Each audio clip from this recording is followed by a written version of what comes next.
በጌታችን በመድኃኒታችን በኢየሱስ ክርስቶስ ስም ሰላም ጤና ፍቅር አንድነት በያላችሁበት ይሆንላችሁ እያልሁ መልካሙን ሁሉ እየተመኘሁላችሁ ዛሬ ደግሞ ያው ዜና ሥላሴ ወይም ደግሞ ድርሳነ አብ ወወልድ ወመንፈስ ቅዱስ የተባለውን እንግዲህ ምናምንቴ መጽሐፍ ነው የምለው እኔ ምናምንቴ መጽሐፍ ምናምንቴ የሚገርማችሁ ነገር በመጽሐፍ ቅዱስ ምናምንቴ የሚላቸው ሰዎች አሉ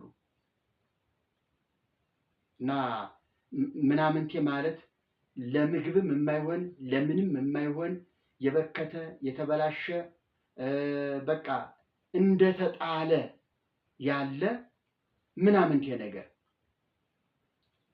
ብስባሽ ነገር ማለት ነው እና ሰዎችን ምናምንቴ ሲላቸው ለክፋት ራሳቸውን የሸጡ ክፉ ሰዎች ጨካኞችና አረመኔዎች የሚላቸው ናቸው ምናምንቴ ሰዎች የኤሊ ልጆች ምናምንቴዎች ነበሩ ይላቸዋል የኤሊ ልጆች በመጽሐፈ ሳሙኤል ምዕራፍ በአንደኛ ሳሙኤል ምዕራፍ 2-3 ገደማ ይመስለኛል የኤሊ ልጆች ምናምንቴዎች ነበሩ እንግዲህ ተመልከቱ እነዚያ ምናምንቴ ልጆች የሚሰሩት አስነዋሪ አጸያፊ ርካሽ ነገር ነበረ ምናምንቴ የሚያስበላቸው እሱ ነው እና ይሄ መጽሐፍ የጻፉትም ሰዎች ምናምንቴዎች ናቸው መጽሐፉም እንደ መጽሐፉ ሰዎች እንደ ጸሐፊዎቹ ምናምንቴ መጽሐፍ ነው እንዴት በአብ በወልድ በመንፈስ ቅዱስ ስም እንደተለመደው በጻድቃን አይቀለድም እንዴ እንደተለመደው በገድሉ በድርሳኑ አይቀለድም እንዴ በዚህ አይዋሽም እንዴ እንዴት በአብ በወልድ በመንፈስ ቅዱስ ስም ሁሉ እሁዝ ውስጥ እዴሁ ሁሉ በእጁ የተያዘ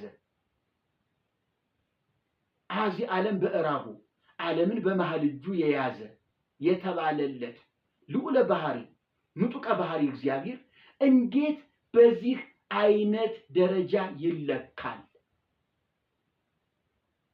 እንዴት እንዲህ ይባላል ሁሉን የያዘ ጌታ እንዴት እንደዚህ ይቀለድበታል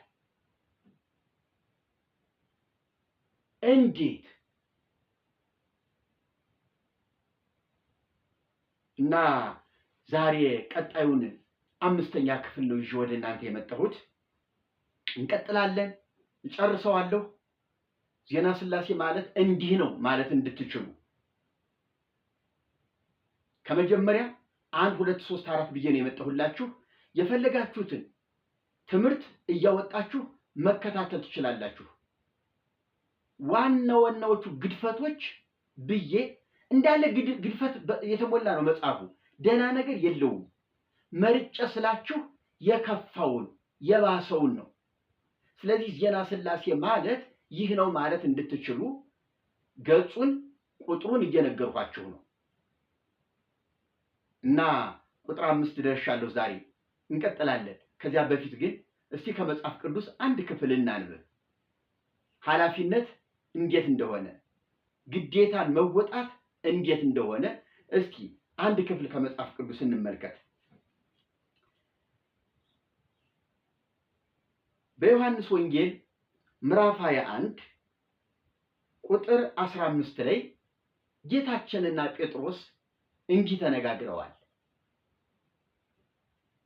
ምሳ ከበሉ በኋላም ኢየሱስ ስሞን ጴጥሮስን የዮና ልጅ ስሞን ሆይ ከነዚህ ይልቅ ትወደኛለህን አለው ከነዚህ ይልቅ ማለት እንግዲህ ከሌሎቹ ደቀ መዛሙርት በተለየ ሁኔታ አንተ ትወደኛለህን ይለዋል ጴጥሮስና ጌታ ብዙ ጊዜ እንደዚህ አይነት ንግግሮች ውስጥ ይታያሉ እኔ እስከ ሞት ድረስ ካንተ አልለይም እኔ እወድሃለሁ ሞትም ቢሆን እያለ ጴጥሮስ ሲፎክር የታወቀ ነው እንደው ቅን ነው ልቡ ስስ ነው ያው ጭንቅ አይችልም ፍርሃት አለችበት እንጂ ጴጥሮስ የፍቅር ሰው ነው ንጹህ ሰው ነው በቃ ጨካኝ ነው ለጊዜው ወኔ ያለው ሰው ነው ሞራል ያለው ሰው ነው እና አሁን ከጌታ ጋር ሲነጋገሩ ጌታ ጥያቄዎች ይጠይቀዋል ከነዚህ ይልቅ ትወደኛለህን አለው አሁን ጌታ ሆይ እንድወድህ አንተ ታውቃለህ አለው ምንም ጌታ ሆይ እኔ እንዲህ ነው እንዲያ ነው ብዬ ነፍሴን እስክሰጥ እንደዚያ ብዬ ማብራሪያ አይጠበቅብኝም። እንድወድህ አንተ ራስህ ታውቃለህ። አሁን ጴጥሮስ የኢየሱስን ማንነት በትክክል ተረድቷል። ኢየሱስ የእግዚአብሔር ልጅ ነው። ኢየሱስ ሁሉን አዋቂ ነው። ኢየሱስ የልብን ኩላሊትን ሁሉን ነገር መርማሪ ነው፣ ያውቃል። ስለዚህ እንድወድህ አንተ ታውቃለህ። ዝም ብሎ ሰውኛ አይደለም የተናገረው ጴጥሮስ፣ ሰውኛ አይደለም። ከዚያ ጌታ ምን አለው? ግልገሎችን አሰማራ። ግልገሎች ማለት የእናታቸውን ጡት እየጠቡ ያሉ፣ የእናታቸውን ጡት ያልጣሉ ገና ጥጆች፣ እንቦሶች ናቸው። ግልገል የበግ ነው። ግልገሎችን ጠብቅ አለው። ጥበቃ የሚያስፈልጋቸው ናቸው። እነዚህ ግልገሎች ጥበቃ ያስፈልጋቸዋል።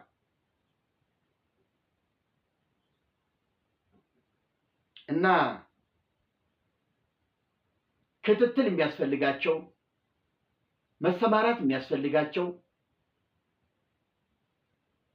እረኛ የማይለያቸው ናቸው። እና ግልገሎችን አሰማራ አለው። ደግሞ ሁለተኛ የዮና ልጅ ስምዖን ሆይ ትወደኛለህን አለው። አዎን ጌታ ሆይ እንድወድህ አንተ ታውቃለህ አለው።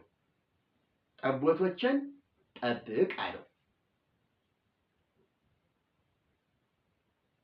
ለሁለተኛ ጊዜ የዮና ልጅ ስምዖን ሆይ ትወደኛለህን አለው። እንድወድህ አንተ ታውቃለህ ጌታ ሆይ አለ። ጠቦቶችን አሰማራ። ሶስተኛ ጊዜ የዮና ልጅ ስምዖን ሆይ ትወደኛለህን አለው። ሶስተኛ ትወደኛለህን ስላለው ጴጥሮስ አዘነና ጌታ ሆይ አንተ ሁሉን ታውቃለህ፣ እንድወድህ አንተ ታውቃለህ አለው። ኢየሱስም በጎችን አሰማራ፣ እውነት እውነት እልሃለሁ አንተ ጎልማሳ ሳለህ ወገብህን በገዛ ራስህ ታጥቀህ ወደምትወደው ትሄድ ነበር። ነገር ግን በሸመገልህ ጊዜ እጆችህን ትዘረጋለህ፣ ሌላውም ያስታጥቅሃል፣ ወደማትወደውም ይወስድሃል አለው። በምን አይነት ሞት እግዚአብሔርን ያከብር ዘንድ እንዳለው ሲያመለክት ይህን አለ። ይህንም ብሎ ተከተለ አለው። ክብር ለአምላካችን ለእግዚአብሔር ይሁን። በጣም ወሳኝ ቁልፍ ቃላቶች ናቸው። የዮና ልጅ ሆይ ከነዚህ ይልቅ ትወደኛለህን አለው። ጌታ ሆይ እንደምወድህ አንተ ታውቃለህ፣ እንደምወድህ አንተ ታውቃለህ። ግልገሎችን አሰማራ አለው። ድጋሚ ለሁለተኛ ጊዜ የዮና ልጅ ስምዖን ሆይ ትወደኛለህን አለው። ጴጥሮስም ጌታ ሆይ እንድወድህ አንተ ታውቃለህ አለው። ጠቦቶችን ጠብቅ አለው። ይኸውላችሁ ግልገሎችን አሰማራ፣ ጠቦቶችን ጠብቅ፣ በጎችን አሰማራ። ዝም ብሎ የቃላት ነው፣ ምንም አይደለም፣ ምንም ልዩ ትርጉም የለውም ልንል እንችል ይሆናል። ግን ቃላቶቹ ጥንቃቄ ያላቸው ናቸው። ጠብቅ ለየት ብሎ ወጥቷል። ከጠቦቶች ጋር ነው። ጠቦት ጡት የጣለ መዝለል መፈንጠዝ የሚወድ ሜዳ የማይበቀው በቃ የሚጫወት እንደፈለገ ከወዲያ ከወዲህ የሚጎራጭ ነው። ስለዚህ ለተኩላ ተጋላጭ ነው፣ ለአውሬ ተጋላጭ ነው እና እሱ ጥበቃ ያስፈልገዋል። በልዩ ሁኔታ ቁጥጥር ያስፈልገዋል ማለት ነው። ይሄ ጠቦት በአማኞች ዘንድ ቆነጃጅትንና ጎረምሶችን የሚወክል ይመስላል። ጎረምሶችና ቆነጃጅት ልዩ ጥበቃ ያስፈልጋቸዋል፣ ልዩ ክትትል ያስፈልጋቸዋል፣ ምክርና ትምህርት ያስፈልጋቸዋል። አለበለዚያ ለአደጋ ተጋላጮች ናቸው። ይኸውላችሁ ግልገሎችን ጠብቅ ነው የተባለው ጴጥሮስ። ገና ከመጀመሪያው ግልገሎችን ጠብቅ ግልገሎችን አሰማራ ነው የተባለው። ግልገሎችን አሰማራ ሲባል ማሰማራት ምግብ ለማቅረብ ነው፣ ለምግብ ነው። ምግብ እንዲበሉ፣ ውሃ እንዲጠጡ፣ በዚህ ሰዓት ውሃ ያስፈልጋቸዋል፣ በዚህ ሰዓት ምግብ ያስፈልጋቸዋል ብሎ ሳር ወዳለበት ውሃ ወዳለበት የሚመራ የሚያሰማራ ነው። ስለዚህ እነዚህ ሕፃናት ጡት ያልተዉ ወላጆች ሕፃናቶቻቸውን በእቅፍ ያሉትን ከእንቅልፍም እየቀሰቀሱ እያጫወቱ እያበሉ እያጠጡ ያውሏቸዋል። ስለዚህ ማሰማራት ማለት ከማብላት ከማጠጣት ጋር የተያያዘ ነው። ቀጥሎ ግን ጠቦቶችን ጠብቅ ሲለው ነው የምናየው። እነዚህ ጠቦቶች ወይም ጎረምሶች እንዳልኋችሁ እኔ በልጅነቴ ጊዜ ቢሆንም የአባቴን ከብቶች ጠብቄያለሁ፣ ጥጆችን ጠብቄያለሁ እና እነዚህ መጥባት ትተው ከወላጆቻቸው ጋር በመስክ የሚውሉ እነዚህ ጠቦቶች የሚባሉት ጎረምሶቹ ከመዝለል ከመጫወት ሌላ ውለት የላቸውም፣ ሌላ ፍላጎት የላቸውም። ትንሽ ሳር ይበላሉ። ከዚያ በኋላ መራገጥ፣ መፈራገጥ፣ መዝለል፣ መጫወት ነው። እነሱን ሲጠብቁ መዋል ከባድ ነው። ደግሞ ከሁሉ ጋር ይላመዳሉ። የሚገርማችሁ እነዚህ ጠቦቶች ከሁሉ ጋር ይላመዳሉ፣ ይግባባሉ። ከዚያኛው ጥጃ ጋር አይጓጉም፣ አይጣሉም፣ ተንኮል የላቸውም። ዝም ብሎ እየተሸታተቱ መላመድ ነው፣ እዚያው መጫወት ነው። እና ይሄኛው ጠቦት ከዚያኛው ጠቦት ጋር አብሮ ሊሄድ ይችላል። በሌላ በኩል ለሌባም ተጋላጭ ነው፣ ለተኩላም ተጋላጭ ነው። እና የአይን ቁጥጥር የአይን ክትትል በእጅጉ ያስፈልጋቸዋል ማለት ነው። ለሶስተኛ ጊዜ ጴጥሮስን ትወደኛለህን የዮና ልጅ ሲለው ጌታ ሆይ እንደምወድህ አንተ ታውቃለህ አለ እየፈራ። ምክንያቱም ከዚህ በፊት እስከ ሞት ድረስ ከአንተ ጋር ነኝ አልለይም እኔ ምናምን ብሎ ሲፎክር የነበረ ጴጥሮስ እነዚያን ሰዎች ሲያይ አላውቀውም ብሎ ስላለ ምናልባት ያ ነገር ይደገምብኝ ይሆን የሚል ፍርሃት ውስጥ ገብቷል መሰለኝ።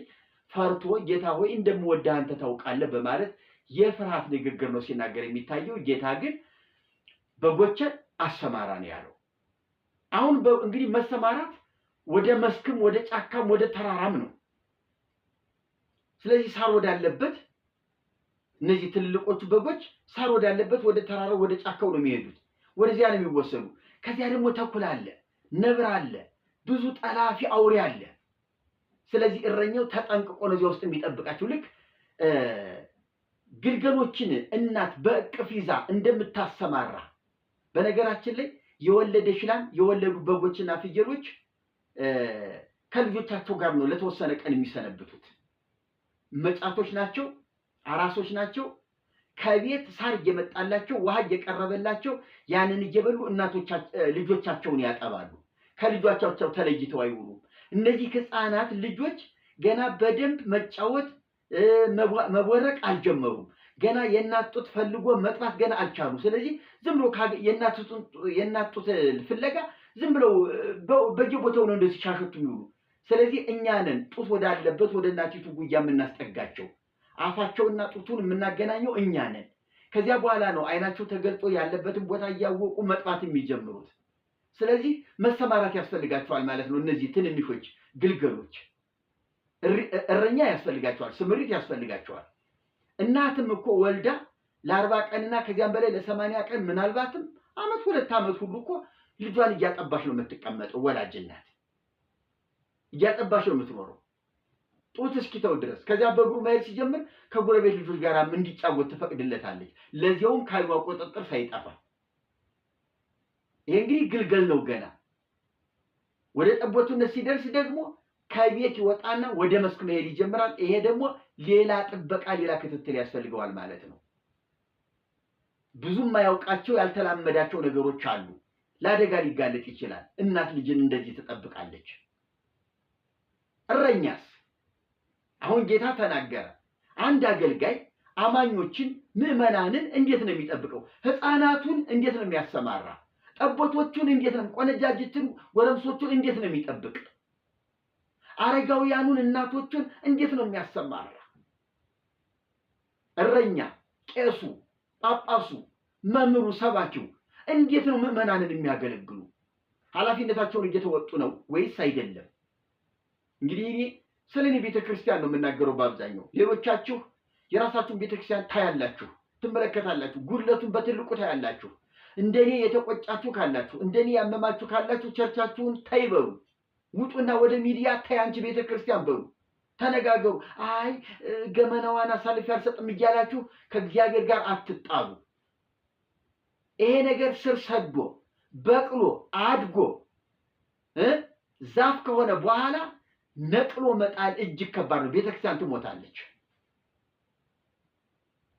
አንዳንድ በዚህ በወንጌላውያን አብያተ ክርስቲያናት አካባቢ አገልጋዩንም ማንንም ምንም ሲሆን መናገር አይፈልጉም። ሲያጸረብር አጸረብረ ብሎ አይገስጹም። ሲዋሽ ዋሽ አይሉም። ሲያመነዘር አመነዘር አይሉ መደበቅ የኛ ቤተክርስቲያን የጌታ ናት ምናምን የማለት ነገር ይታይባቸዋል። መድረክ ላይ በመዘመር መድረክ ላይ በመዝለል መድረክ ላይ ያን ሁሉ የአምልኮ ስርዓት ማሳየት እንደ ቅድስና ያደርጋሉ። ግን በውስጥ ችግር ካለ መነጋገር ጥሩ ነው። ዝማሬው መልካም ነው፣ አምልኮው መልካም ነው፣ ጸሎቱ መልካም ነው፣ ወንጌሉ መልካም ነው። ነገር ግን ድክመቶች እየሰማን ነው፣ ብዙ ወሬዎች እየተወሩ ነው። እነዚህ ነገሮች በእናንተው ሊታረሙ ሊነቀሉ ይገባል። እኔ ግድ ስለሚለኝ ስለ ቤተ ክርስቲያኔ የምናገረዋለሁ። ይሄው ጀምሬ እየተናገርሁ ነው። ዜና ሥላሴ ዛሬ ዜና ሥላሴን ነው እንግዲህ ቀጣይ ክፍል 5 ወደ እናንተ ይዤ መጣሁ።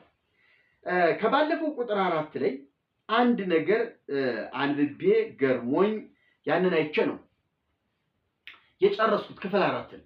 እስቲ ዛሬ ትንሽ ላስታውሳችሁ ከዚያ በጣም ዘግናኝ ስለሆነ በጣም የሚገርም ስለሆነ ገጽ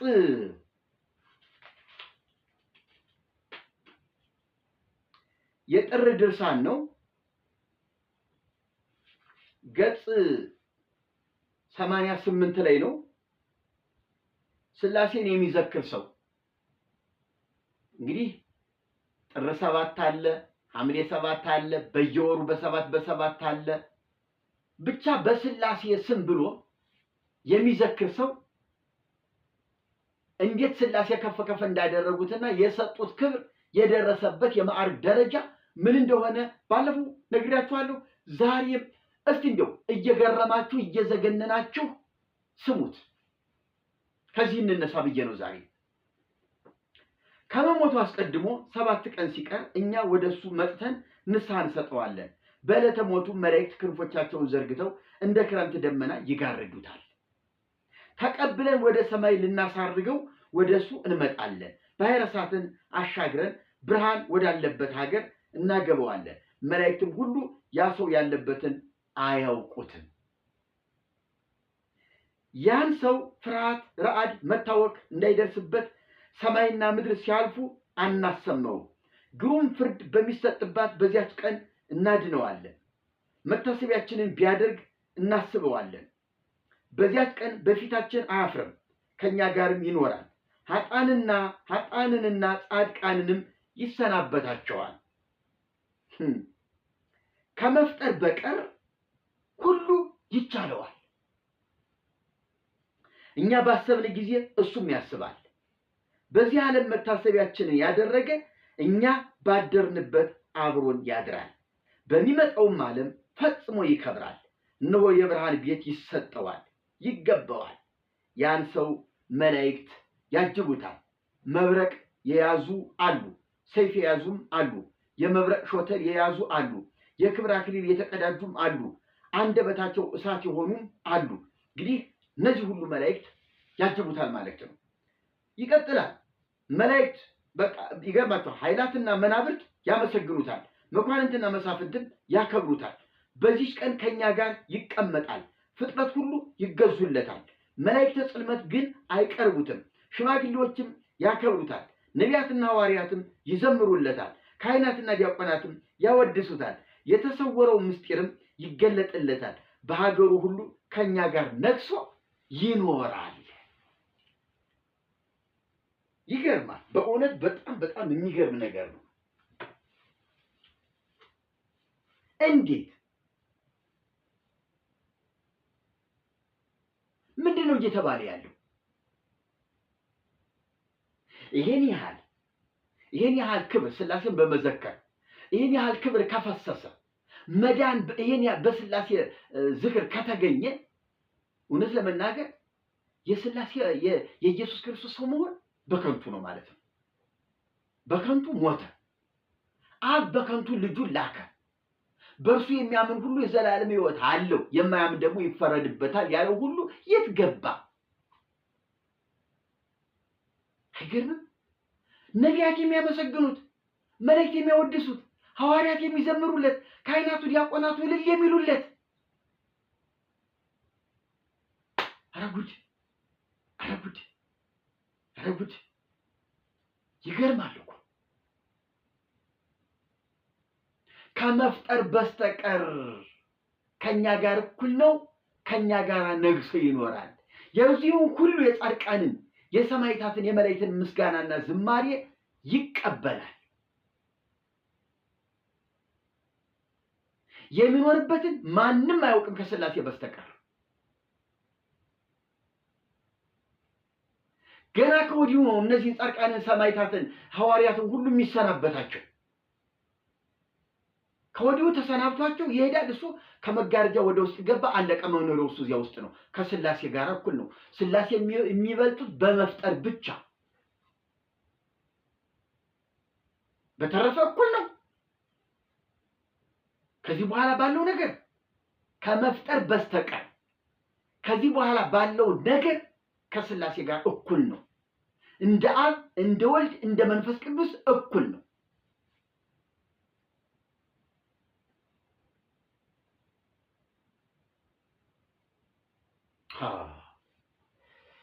የሚዘገንን እኮ ነው። የሚያሳፍር ነው።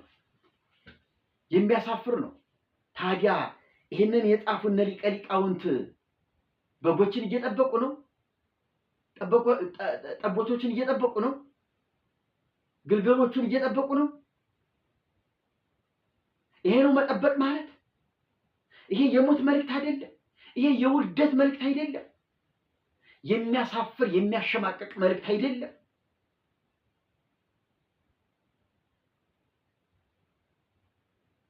በጣም የሚያሳዝን እኮ ነው። በጣም የሚያሳፍር ይገርማል። ከዚህ ቀጥዬ ወደ ታምር ነው የምወስዳችሁ። እስካሁን ድረስ ዜና ስላሴ ወይም ድርሳነ ስላሴ የሚባለው ነው። ድርሳኑ ሲያበቃ ታምረ ስላሴ ነው አሁን ያለው፣ ወይም ደግሞ ታምረ አብ ወልድ ወመንፈስ ቅዱስ ስላሴ ያደረጉት ታምር። እስቲ ካደረጉት ታምር ውስጥ አልፎ አልፎ በጣም የሚያስቀውንም የሚያሳፍረውንም እየነገርኳችሁ እንማማራለን። ይሄንን የምነግራችሁ ወገኖች ይኸውላችሁ፣ ልብስ ቆሽሿል፣ ሰውነቱ ቆሽሿል፣ እዚህ ላይ የሆነ ምልክት አለብህ፣ አስወግደው ማለት ትልቅነት ነው፣ አስተዋይነት ነው፣ ጥንቃቄ ነው፣ ንጽህና ቅድስና ነው። ቤተ ክርስቲያኒቱን ይሄን ነውርሽ ነው አስወግጅ ማለት ግዴታ ነው። የውሸት ቅድስት ንጽሕት ማለት አይመቸኝም። ነውር ካለ ነውር ነው፣ ጥፋት ካለ ጥፋት ነው። ጌታም ጥፋተኞች አብያተ ክርስቲያናትን ንስሐ ግባ ነው ያለው። እያንዳንዱ እመጣብሃለሁ ነው ያለው። ስለዚህ ንስሐ መግባት የሚችል ሁሉ ንስሐ መግባት ግዴታው ነው። እና እዚህ ላይ ምን ይላል መሰላችሁ? ታምር ነው። ታምራቲሆሙ ለአብ ወወልድ ወመንፈስ ቅዱስ ይልና እዚያ በረከታቸው ምናምን ምናምን ነው የሚለው።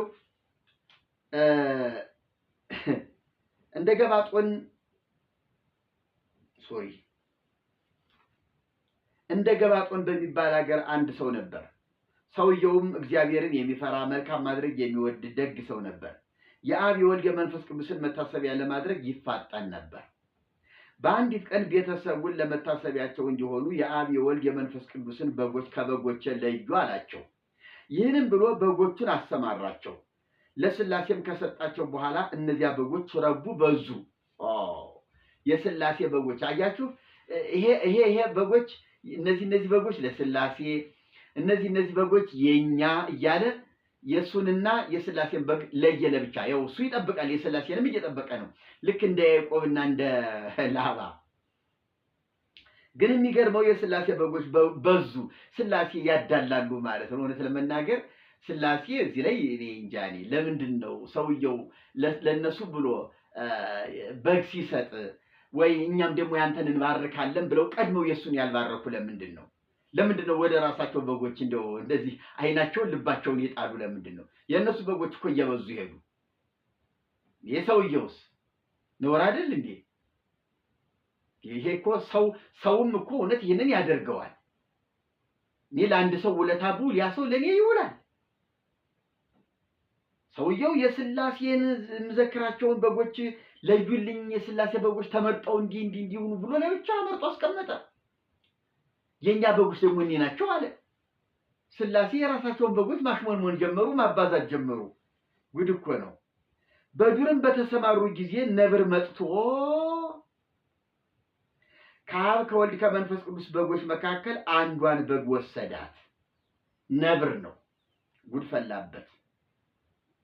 ሊበላትም ሳለ አብ ወልድ መንፈስ ቅዱስ ከለከሉት። ከፀጉሯም አንዲት እንኳን አልነካም።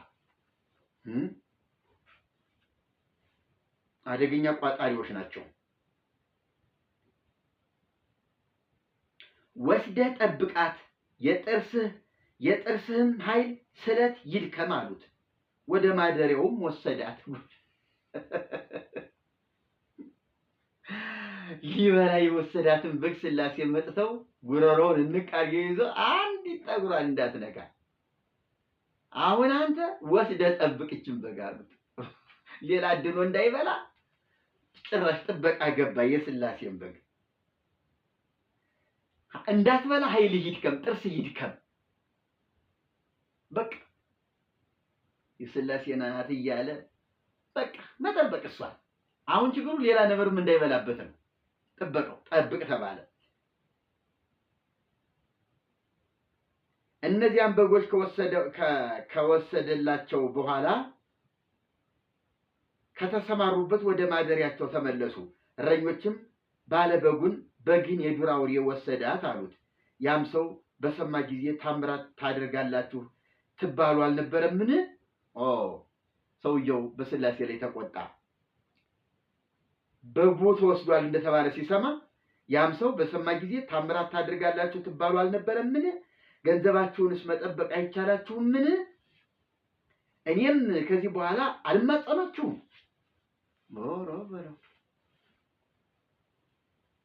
ነቢይ በእግዚአብሔር አመነ እስኪ ያድነው አሉ ብሎ እንደተናገረ ጭራሽ ያለ ቦታው የመጣ ጥቅስ ነው። ነቢይ በእግዚአብሔር አመነ እስኪ ያድነው አሉ ብሎ እንደተናገረ ነፍሴን አታድኗትም፣ ከዚያም በኋላ ስማችሁን አልጠራም እያለ ጮኸ። በእግዚአብሔር አመነ ሰው እስኪ ይምጣና ያድነው ተብሎ በነቢይ ተነግሯል እና ተብሎ ነበረ። እኔም እንግዲህ በቀኝ በእናንተ አላምንም፣ እኔን ታድናላችሁ ብዬም ተስፋ አላደርግም አለ።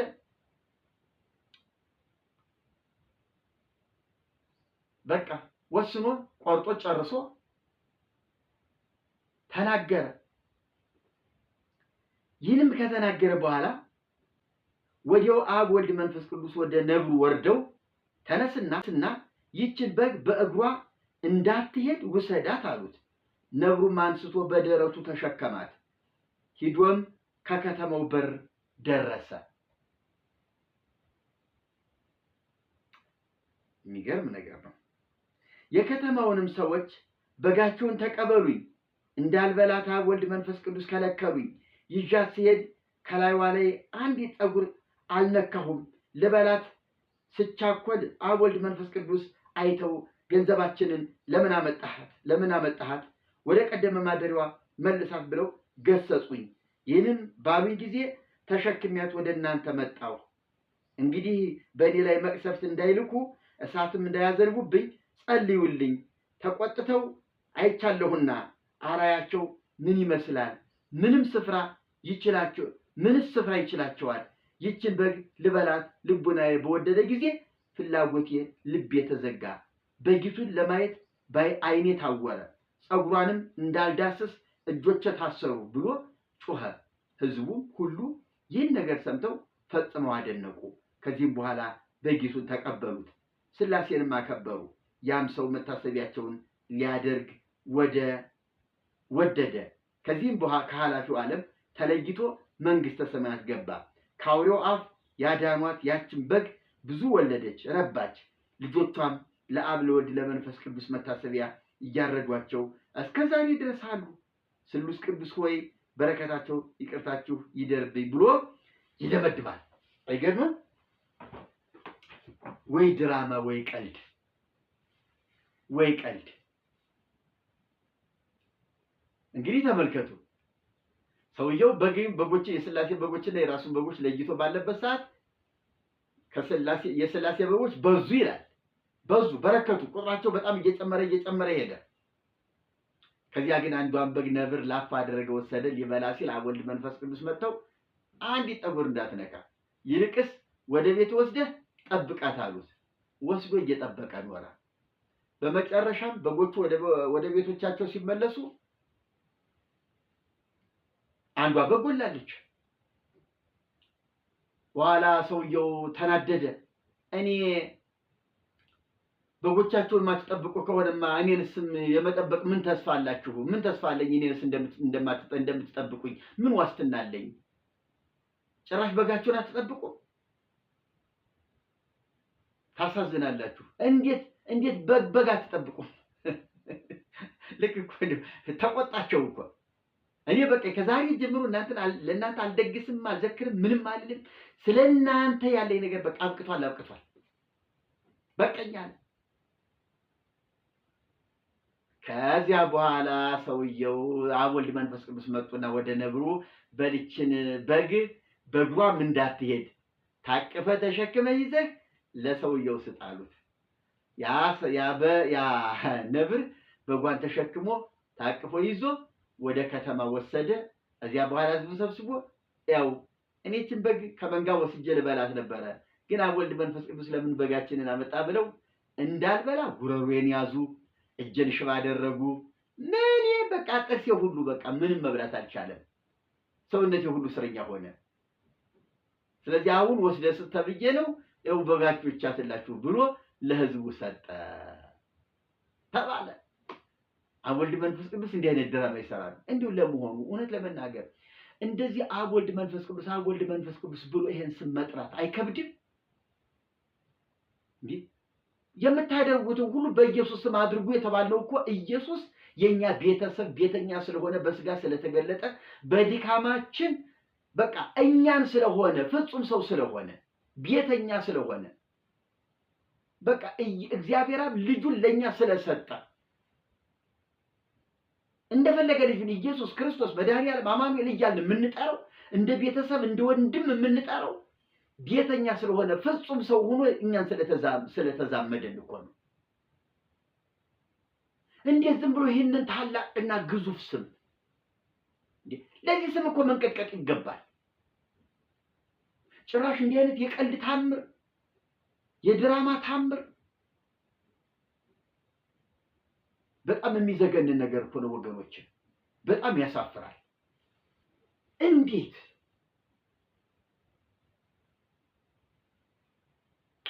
ዋው ዜና ሥላሴ ያሉት ዜና ሥላሴ እውነትም ዜና ወሬ አይደለ? በቃ የወሬ መጽሐፍ እስቲ በዚህ በክፍል 1 በመጀመሪያው ክፍል በክፍል 5 ማለት ነው። እስቲ አንድ ታምርን ጨምርና በክፍል 2 ደግሞ እንመጣበታለን። ሌላው ታምር 12 ነው። ታምር 12 እንዲህ ይላል። የቅድሙ ታምር 4 ነው። ይሄ ደግሞ ታምር 12 ነው። ገጽ 186 ተአምራቲሆሙ ለአብ ወወልድ ወመንፈስ ቅዱስ በረከቶሙ ወኃይለ ረድኤቶሙ ያሉ። እንግዲህ የሥላሴ ስም ስለተጠራ ረድኤታቸው በረከታቸው በእኛ ላይ ይሁን ማለት ይቻላል። ግን ከመጽሐፉ አመፀኛነት ከመጽሐፉ ክፋት የተነሳ በዚህ መጽሐፍ የተጠቀሱት አብ ወልድ መንፈስ ቅዱስ እውነተኛው በእግዚአብሔር ቃል በመጽሐፍ ቅዱስ የተጠቀሰው አብ ወልድ መንፈስ ቅዱስ ነው ብዬ ማመን አቅቶኛል። ስለዚህ በረከታቸው በእኛ ላይ ይደር ብዬ መናገር አልደፍርም። እንዲህ ይላል ወሀሎ አሐዱ ብእሲ ነዳይ ዘአልቦቱ ንዋይ ውስተ ቤቱ ዘእንበለ አሐቲ ዶርሆ። በቤቱ ውስጥ ከአንዲት ዶሮ በቀር ገንዘብ የሌለው አንድ ድሃ ሰው ነበር። በቤቱ ውስጥ አንዲት ዶሮ ብቻ የነበረችው ድሃ ሰው። ይህችንም ዶሮ ረብታ ብዙ ሆና ለመታሰቢያቸው ዕለት እንድትሆን ለአብ ለወልድ ለመንፈስ ቅዱስ ሰጣት። ይሻላል አንድ ዶሮ ይዞ ሀብት አለኝ ሲባል አንድ ዶሮ አለችኝ ከማለት ለሥላሴ ሰጥቶ በቃ ሥላሴ እንደ ፍጥርጥራቸው ቢያደርጓት ይሻላል እና ለመታሰቢያቸው እንድትሆን ለሥላሴ ሰጠ። አሁን በዚህ ዶሮ ጉዳይ ላይ ሥላሴ ኃላፊነትን ወሰዱ። ከዚያስ በማግስቱ ስለት በሰጠ በማግስቱ ሰውየው ወደ ተግባሩ ሄደ። አውስት የሚባል ወፍ መጥቶ ያችን ዶሮን እንግዲህ ጭልፊት ይሆን አውስት ጭልፊት ነው የሚሆን የዶሮ እንግዲህ ዶሮ የሚወስድ አሞራ ጭልፊት ነው፣ ግን አውስት ብሎታል በዚህ መጽሐፍ። አውስት የሚባል ወፍ መጥቶ ያችን ዶሮ ላይ ታች ስትል አየና ቀርቦ ነጥቆ ወሰዳት። ሲወስዳትም የከተማው ሰዎች አይተው እሷ የሥላሴ ገንዘብ ናትና ዶሮዋን አትውሰዳት ብለው አማሉት። ይህንም ባሉት ጊዜ መሐላውን ሰምቶ አልተዋትም። ዶሮዋንም ሊበላት ወዶ ሳለው ጉሮሮው ተዘጋ። ያን ጊዜም ሰውየው ከሄደበት ተመለሰ። የከተማውም ሰዎች አውስት የሚባል ወፍ መጥቶ ዶሮህን ወሰዳት፣ እኛም የአብ የወልድ የመንፈስ ቅዱስን ገንዘብ አትውሰድ ብለን አምለነው ነበር ብለው ነገሩት። ሰውየውም ሰምቶ ጌቶቼ ሆይ አንዲት ዶሮ መጠበቅ አትችሉምን? ጭራሽ ይሄ ደግሞ የባሰበት ሰው መጣ። አንዲት ዶሮ መጠበቅ አትችሉምን? በሰው ሁሉ ዘንድ ድንቅ ታምራትን እንዲያደርጉ ጻድቃንና ሰማዕታትን የምታስችሏቸው የሰጠኋችሁን ዶሮ ማዳን እንዴት ተሳናችሁ? አውስት የተባለ ይህ ወፍስ ያሸንፋችኋልን? የዱር አራዊትና እንስሳ ሁሉ አይታዘዟችሁምን? እኔ ከሕፃንነቴ ጀምሮ ለአብ ለወልድ ለመንፈስ ቅዱስ ሁሉ ይቻላችኋል ሲሉ ሰምቼ ነበር። ለምን አስወሰዳችኋት ብሎ አለቀሰ። ይህንም ብሎ ወደ ቤቱ ገባ። በነገውም አብ ወልድ መንፈስ ቅዱስ አውስት የተባለ ያንን ወፍ ለመታሰቢያችን እንድትሆን ዶሮዋን መልሳት ብለው ገሰጹት። ወፉም ይህን ሰምቶ ዶሮዋን ከከተማው በር አምጥቶ ከዚያ ድሃ ቤት ላይ አረፈ። ሁላችሁም የሀገሩ ሰዎች ስለዚች ዶሮ ያገኘኝን እንድነግራችሁ ተሰብሰቡ አለ። ዶሮ እንደ ሰው በሰው ቋንቋ ይናገራል። ችግር የለም አይደል? ትላንት ከዚህ ቤት ወስጃት ነበር። በጌቶቼ ስም ስላማላችሁኝና መሐላውን ስለተላለፍ ወደ ቤቴም ስለወሰድኋት ወዲያው ጉሮሮ የተዘጋ ልበላትም አልቻልሁም። የአብ የወልድ የመንፈስ ቅዱስ ስልጣን ከልክሎኛልና ስለዚህ መልሼ ወደ ቤቷ አመጣኋት ብሎ ጮኸ። ይህንንም ብሎ የተሰበሰቡት ሰዎች እያዩ ዶሮዋን መለሳት፣ ፈጽመው አደነቁ። የአብ የወልድ የመንፈስ ቅዱስን በዓል አብዝተው አከበሩ። ሕዝቡም ሁሉ በሃይማኖታቸው ጸኑ። የዶሮዋም ጫጭቶች እስከ ዛሬ ድረስ በመታሰቢያቸው ቀን እየታረዱ ይኖራሉ። እስከ ዛሬ ድረስ እስከ የትኛው ዛሬ እንደሆነ ግልጽ አይደለም። አያችሁ፣ ይገርማል። እኔ የሚገርመኝ እንግዲህ ቅድም ባለበግ ነበረ። ያው ያን ታምር አይቶ ብዙ ሰው ዝክር መዘከር ጀመረ። የሥላሴ እንዲማ ከሆነ እኛ እንዘክራለን ብሎ ሰው ሁሉ ወደ ዝክር ገባ። የሥላሴን ስም እንደ ጉድ ይዘክር ጀመር። እዚህ ላይም በዚህ ዶሮ ምክንያት ህዝቡ ሁሉ የሥላሴን በዓል ማክበር፣ ሥላሴን መዘከር ጀመረ እና እዚያ ዜና ሥላሴ ወደኋላ ካነበብሁላችሁ ላይ መጀመሪያ ከመግቢያ ካነበብሁት ክፍል ላይ ያ ሥላሴን በዓል ያከበረ ሰውዬ መላእክት፣ ሐዋርያት፣ ጻድቃን፣ ሰማዕታት ሁሉ የሚዘምሩለት የሚጋርዱት ከመፍጠር በስተቀር ከስላሴ ጋር እኩል የሆነ ነው ተብሏል። ስላሴን በመዘከሩ ሌላ ምንም ያደረገው ነገር የለም። ስላሴን በመዘከሩ ብቻ። ሙሉውን ክፍል ለማየት ከፈለጋችሁ ክፍል 4ን እዩት። ወደኋላ ክፍል 4ን ማየት ትችላላችሁ። እና ስላሴን በመዘከሩ በዓሉን በማክበሩ ብቻ በመፍጠር ነው ስላሴ የበለጡት እንጂ በሁሉ ነገር ምስጋናን ከፍጡር በመውሰድ ከስላሴ ጋር በንግስና እነሱ ባሉበት ሁሉ የሚኖር እነሱ በተገኙበት ቦታ ሁሉ የሚገኝ ሰው እንደሆነ እዚያ ላይ አይተናል። እነዚህ ሁሉ እኮ ስላሴን ዘክረዋል። እያንዳንዱ ኦርቶዶክስ እኮ ስላሴን ይዘክራል። ቅድስት ስላሴ ካቴድራል ብትመጡ ቦታ የጠበበው ህዝብ ነው የምታዩት በዓሉን የሚያከብር። እላይ ሽሮ ሜዳ ስላሴ ብትሄዱ ቦታ የጠበበው ህዝብ ነው ያለው። በመላው ኢትዮጵያ የስላሴ ቤተክርስቲያን ባለበት ቦታ ሁሉ የኢትዮጵያ ህዝብ የስላሴን በዓል ያከብራል፣ ይዘክራል። የኢትዮጵያ ህዝብ እኮ እንግዲህ በመፍጠር ብቻ ነው ስላሴ የሚበልጡት እንጂ በሁሉም ነገር ከስላሴ ጋር እኩል ነው በሉኝ። ወይ ውርደት፣ ወይ ቅሌት፣ ወይ አለማፈር፣ ወይ አለማፈር። እኔም እንግዲህ አንድ ዶሮ ልግዛና የስላሴ ናት ብዬ ለስላሴ ልስጥ። እዚያ በኋላ ሲታምር ይታያል። ድራማው እንዲህ ነው፣ እንዲህ ይቀጥል ድራማው። እንዴት ሊታተም ቻለ? እንዲሁ በስላሴ ስም መቀለድ ሰይጣን አድሮባቸው ካልሆነ በስተቀር እውነት ህሊና ያለው ሰው መጽሐፍ ቅዱስን ያነበበ ሰው ክርስቲያን ነኝ የሚል ሰው ዝም ብሎ አብ ወልድ መንፈስ ቅዱስ ብሎ ይሄን ስም እንዲሁ ዝም ብሎ እንደ ተራ ነገር መጥራት ይቻላል? ለዚህ ስም መንቀጥቀጥ አይገባ? ለዚህ ስም ክብር አይገባ? እንደዚህ መቀለጃ፣ እንደዚህ መጫወቻ። እስቲ ሞክሩትና እንያችሁ፣ ጉዳችሁን እንየው እስቲ። ስላሴን የዘከረ እንዲህ አደረገ፣ በግ የተወሰደበት፣ ዶሮ የተወሰደበት ምናምን እያላችሁ ይኸው አሳያችሁና አይደለ? እስቲ እናንተም አድርጉትና እንያችሁ እስቲ። እስቲ ስላሴ አድኗት እንደሆነ በግ አምጡና የስላሴ በግ ናትኝ ወንድ ከሆነ አርደህ ብላት ብላችሁ እኔ ግቢ አምጧት። ከዚያ እኔና ስላሴ ጉዳዩን እናየዋለን። ይሄን ሲዘጉኝ ሲያስሩት ምን ሲሉ ታያላችሁ። እኔ አወራርጄ ገነጣጥዬ አሳያችኋለሁ። የስላሴን በግ አምጡልኝ እስቲ፣ የስላሴን ዶሮ አምጡልኝ። ትቀልዳለህ እንዴ? ዝም ብለህ ታወራለህ? አምጣ። ስላሴ ጠብቀው ሲያድኑ አያለሁ፣ በጋቸውን ዶሯቸውን። ወይ ተአምር፣ ወይ ተአምር፣ ወይ ተአምር። ይህን ክፍል 5ን በዚህ ልጨርስ።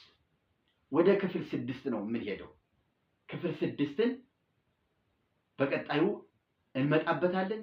እግዚአብሔር ይባርካችሁ፣ እግዚአብሔር ጸጋ ይብዛላችሁ። ለአብ ለወልድ ለመንፈስ ቅዱስ ከልባችሁ ክብር ስጡ። በስዕል አትግለጹት። በሰው ሰራሽ ምናምን ነገር ስላሴን አትግለጹት። እሱ ልዑል አምላክ ነው። እሱ አይመረመርም። ኢየሱስን ስቅለቱን መሳል ይቻላል። ልደቱን መሳል ይቻላል። እርገቱን ትንሣኤውን መሳል ይቻላል። በስጋ የተገለጠ ስለሆነ እንደ አንድ ሰው በስዕል መልክ ያደረጋቸውን ድርጊቶች ዕውር ሲያበራ፣ ሙት ሲያስነሳ፣ አልዓዛርን ሲጠራ በስዕል መግለጥ ይቻላል። ምክንያቱም ስዕል ራሱ መልእክት አለው። ለስዕሉ አናጥንም፣ ለስዕሉ አንሰግድም፣ ለስዕሉ ግን አንዘምርም። እንደ ፊደል፣ እንደ ትምህርት፣ እንደ መልእክት እንጠቀምበታለን። ስላሴ ብሎ መሳል፣ መንፈስ ቅዱስ ብሎ መሳል እጅግ ወንጀል፣ እጅግ ነውር፣ ትልቅ ኃጢአት ነው። እንደዚህ አይነት ርካሽ መጽሐፍም አይጻፍም። የተወደዳችሁ ወገኖች እግዚአብሔር ይባርካችሁ፣ የእግዚአብሔር ጸጋ ይብዛላችሁ። ጸጥ ብላችሁ ተረጋግታችሁ ይሄን መልእክት የምትሰሙ እርግጠኛ ነኝ ብዙ ነገር ታተርፋላችሁ፣ ህይወታችሁን ታድናላችሁ። ከልባችሁ የሚፈራውን አምላክ ማክበር መፍራት ትጀምራላችሁ። ተባረኩልኝ፣ እወዳችኋለሁ። በክፍል 6 እንገናኝ። ሰላም ሁኑልኝ።